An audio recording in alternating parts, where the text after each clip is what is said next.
You don't need 8 hours a night sleep to get good health. As a matter of fact, it might even be better to get short spurts of sleep. And there's a fellow that got 4.5 hours of sleep for 2 years.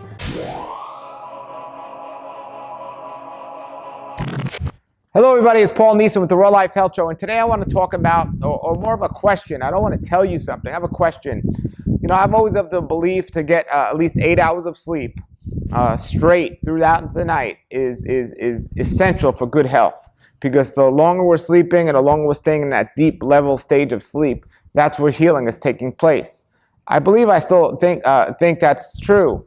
However, as I'm reading books about older people, I hear they take naps more often throughout the day, and they're not sleeping as long throughout the night as they get older. I don't know if that's a good thing or a bad thing. My opinion about naps has always been, if you need a nap during the day, you didn't sleep enough the night before.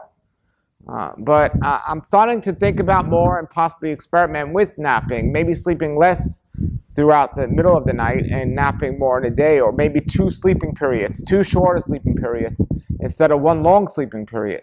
Now, I haven't put this into play yet, but I'm thinking about it, maybe a total of 8 hours, but maybe 4 and 4. And just wondering how it is. Maybe some people get 2, 2, 2, and 2 and sleep every 2 hours and get up every 2 hours. I don't know, but maybe as you get older too, you don't need as 8 hours. Maybe less is fine. Now I can get by on 5 hours, but I just feel my best when I get at least 8. And so I'm trying to think about this more and more. And my question to you, everyone watching, is what do you do and how has it been for you? Now, I don't want to disrespect anyone, but I know most older people do not watch YouTube videos for the most part. And I'm not talking about, you know, older, I'm talking about like people in their 90s. Many of them don't even know what YouTube is for obvious reasons, but some of them do. And I would love a comment from you if you are one of those people. But for the most part, how have your sleeping patterns changed over the years? And do you do that? Do you have 2 different sleeping periods throughout the day? Not even a nap. Do you have like you split it up? How does that work? And you know, for me, I said I like 8 hours, but I think you know, maybe I'll experiment with doing it a different way. It seems to me like in nature, the way to do it would be to sleep when it's dark outside and be up when it's light outside. The winter we would sleep more because the foods are heavier and the nights are longer. You know, and some of the foods are lighter and the days are longer. So that's how it would seem to appear to me, connecting with nature and how to do it. You know, however, again, I don't know. I mean, I know we live in a world today and there's stimulation of electricity that keeps people awake at night, and the stimulation of the TV and the computer that keeps people awake at night. Does that have something to do with this? Why people are becoming more night owls instead of morning birds or whatever, getting up early? I'm just trying to figure it out and figure out what might be best, and experimenting is a great way to learn. So I know what it seems like to me, but I'm always open to try new ideas. So I might start experimenting with these 2 different times of doing it. And I was wondering if anyone else out there does that. Do you sleep 4 hours and then you're up, and then maybe in the day you take a nap for 3 or 4 hours? That wouldn't be a nap. I guess that would be a second sleep period. And I have read some books over the years about second sleep periods, or 2 different sleep periods, 2 shorter sleep periods instead of 1 long one. I haven't really put as much thought into it as I'm going to start putting into it.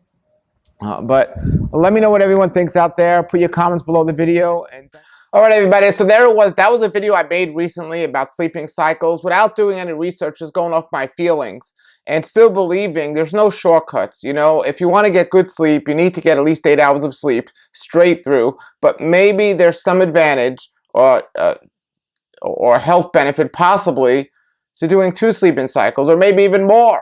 Well, last night I did some research and I found something quite interesting.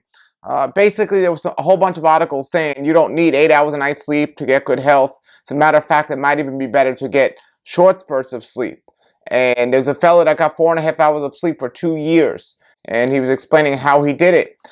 So what we're traditionally used to is, and I always say that when you reach the peak stage 4 of sleep, that's the important part. But when you're sleeping on what is called a monophasic sleep, that's what we're all used to, trying to get 8 hours of sleep a night at least. The more the better, we think. Well, there's only certain peaks throughout that evening or that night where you're going to reach that stage 4, and the rest is pretty much leading up to that. And it takes a while to lead up with it. Some research will say up to 90 minutes. So that 90 minutes of sleep is reaching up to that stage 4, but it's really not that healing stage of sleep before that or prior to that. Well, you can trick or train the body to sleep real quickly and get into that stage 4 sleep right away without that first 90 minutes in front, that window, and behind it as well. Meaning you could still reach that stage 4 sleep and get the benefits of stage 4 sleep. Now the question that's unanswered because not enough research has been done is that sleep leading up to the stage 4 sleep, are there any benefits to that at all if we can just reach that stage 4 sleep? Now that stage 4 sleep doesn't need to be there very long or isn't very long. So if somebody's taking short naps throughout the day and they've trained their body to get that stage 4 sleep, they're accomplishing getting the same quality, maybe even better quality sleep in a much shorter time. And of course, a major benefit is you have more time to do other things that you don't have time to do when you're sleeping all day.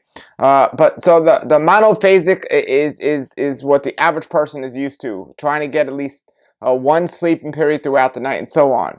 But then there's a biphasic, which is basically trying to get a good amount, maybe a 5 to 6 hour sleep pattern, and then going several hours and then having a nap throughout the day. And then trying maybe a 90-minute nap or a 60-minute nap, and then again staying awake to get to that 5 or 6 period. And that's what a lot of people do today. That's what a lot of people are used to. But there's another thing, and you can look these all up on the internet. There's another thing called everyman cycle, and that cycle is basically a sample schedule is used in this cycle is sleeping from like 9 to 12:30 a.m. A 4:10 a.m. nap, a 10 a.m. nap, and a 2:40 p.m. nap. So basically, avoid having a core. It says avoid having a core 3 a.m. to 6:30 a.m. As during these times, it is unlikely you'll get quality slow wave sleep because your temporary or REM pressure is high.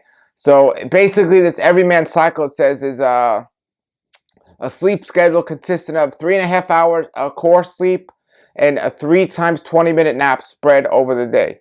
So you sleep in your core sleep, and now instead of having one longer nap during the day, you're having 3 smaller naps throughout the day. It gets more interesting. Then there's another one there's no core hour sleep. There's just 4 phases, and you're just getting naps throughout the day, 4 phases. And then finally, the Uberman, which is 6 stages, just 6 naps of 20 minutes throughout the day. And that's what this fellow was doing, who actually sleeps only a certain amount of time each day, and he's been doing it for 2 years. Interesting information, possibly something I would consider and try. I'm happy when I can get 8 hours, but it's not always easy time-wise. I'm not looking for shortcuts. I'm looking for just always to improve. So it's something I might check out, but I'm looking and thinking, and there is a warning if you're going to try one of these things, and that is working up to it, working up to that phase, because as one man explained, you're like a zombie for a week or 2 during that, because now you're sleeping a lot less, and your body has to get used to that, just like anything. So there's a transition phase or transition program to get into that. You can look it up on the internet. I'll put a link here below the video so you can check it out.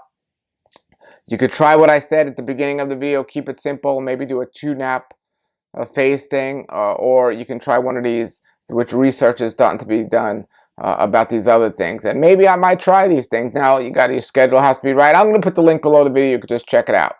All right. If anyone out there is doing any of these different phases of sleep on purpose or by accident, let us know your experience and post them below the video. Until then, everybody have a great day and a great raw life. Hello everybody, thank you for checking out my channel. If you want more videos, you can click subscribe here right now and you can be taken to my channel. If you want to check out my website, you can click here and you can go to my website. I want to thank you for checking us out. Stay safe, stay healthy, have a great day and a great raw life.